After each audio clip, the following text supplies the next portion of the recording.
Hello again there. Alright people, so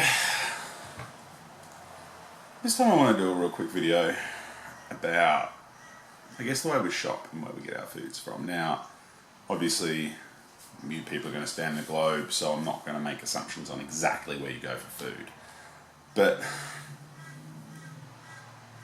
three main things I suggest to people to definitely increase the quality of food that you're eating. One, go to a butcher. Now, the reason I suggest going to a butcher, you could be more specific. And some of us, I know a lot of people go to a butcher and they see what's in the counter and they think that's all you can get. Most good butchers, you can say to them, hey mate, you've got that porterhouse there, would I be able to get 500 grams of, say 500 grams, so half a kilo, but I want them cut in 100 gram slices. Are you able to do that for me? Most butchers happily will. You may find, they might add an extra 20 cents to the cost, the total charge per kilo sort of thing. And a lot of butchers as well will do whole rumps, for example, 5 kilo rump.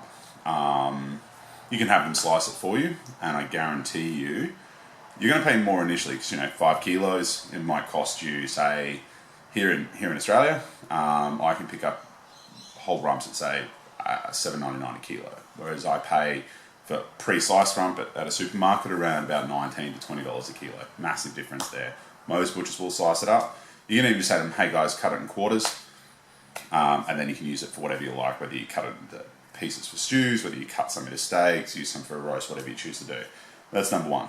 And that's why I buy in bulk, because the amount of money you can save there if you do the maths. 2, greengrocers. Now, too many people that I know of think that there's about 6 vegetables that exist. Potatoes, pumpkin, corn, peas, beans, and like broccoli, cauliflower. There is a plethora of amazing vegetables out there. So when we're thinking, say, a stir fry, most of the recipes that will come in my book will actually just specify, nice crisp greens or leafy greens or, root vegetables. The reason I do that is because my opinion is, if I go into a supermarket, or preferably a greengrocer, but I'm going in and I'm looking at the vegetables, I'm not going in there going, right, so for the stir fry I can only use carrot, capsicum and celery. No, I'm going in there thinking, all right, what's a bit crunchy, what's going to be nice and crisp? That asparagus looks good, I might grab that. Oh, there's some beautiful, pak choy or bok choy or one of those there. There's some nice fresh coriander, and you know what? There's nothing wrong with the humble carrot and some beans or something in there. So I'm looking at kind of what's there as opposed to what a recipe tells me.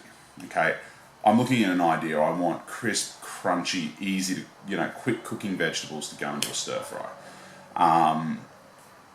Potatoes as well. There's so many potatoes out there, and supermarkets would love you to think that they've got one for baking, one for mash, and one for boiling. Well, there may be small things in those that make one better than the other for those specific things. Like waxy potatoes don't tend to boil up the best, but your really starchy ones, don't tend to roast up all that great sometimes. And then vice versa at times. The idea is, honestly, most of them will do the job. Let's just keep that in mind. The humble sweet potato, it's an amazing substitute for just about anywhere you'd normally use potato.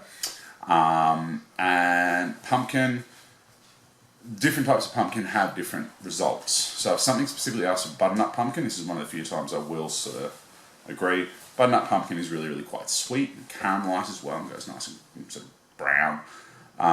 Whereas like your Kent and your Jap pumpkins and those tend to be a little bit more savoury, a little less of that sweetness, but still, would still do the job. My other big thing is packet mixes. Now you'll hear me rave on about packet mixes here and there. They're not the devil, but they are. Your average packet mix, so like, your little packet, it'll say, curried sausages recipe. Well, realistically, what's inside that packet is the equivalent of probably a teaspoon of curry powder, a ton of sugar, a bit of herbs, a bit of salt. So, if you think about that, why are you buying it in that packet mix with all the extra added salt and everything like that, when if you go out and you buy a nice curry powder, you've usually already got salt and sugar around if you want it a little bit sweeter. And if you sort of follow a few recipes, you start to build up a couple of different herbs. It is quicker and easier to use that packet mix. But at the same time, you're not getting as much flavour, I can tell you that one right now. You are paying more in the long run, because if you buy that 5 times over 5 weeks, I assure you it does not cost you $5 to buy a nice little thing of curry powder and make your own.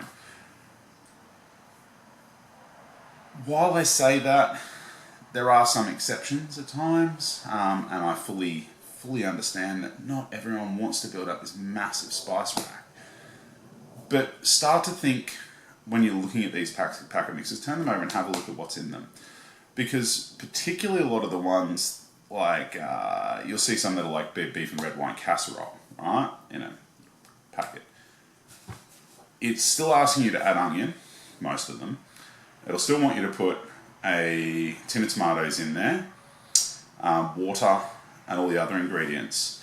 So I sort of go on to ask you what's really in there.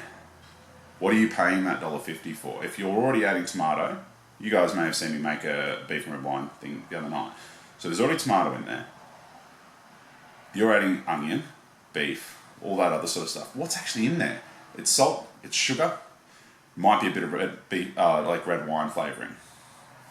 And you've paid, $1 to $3 for salt, sugar, some preservatives, and a bit of flavouring, maybe.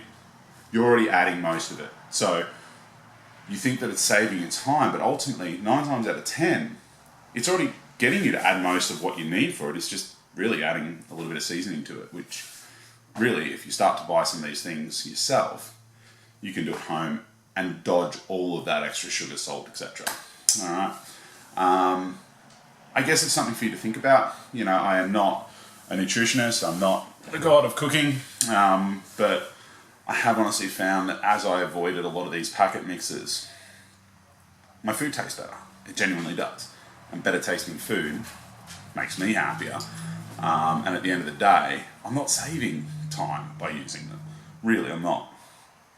And it was limiting. It really does limit you.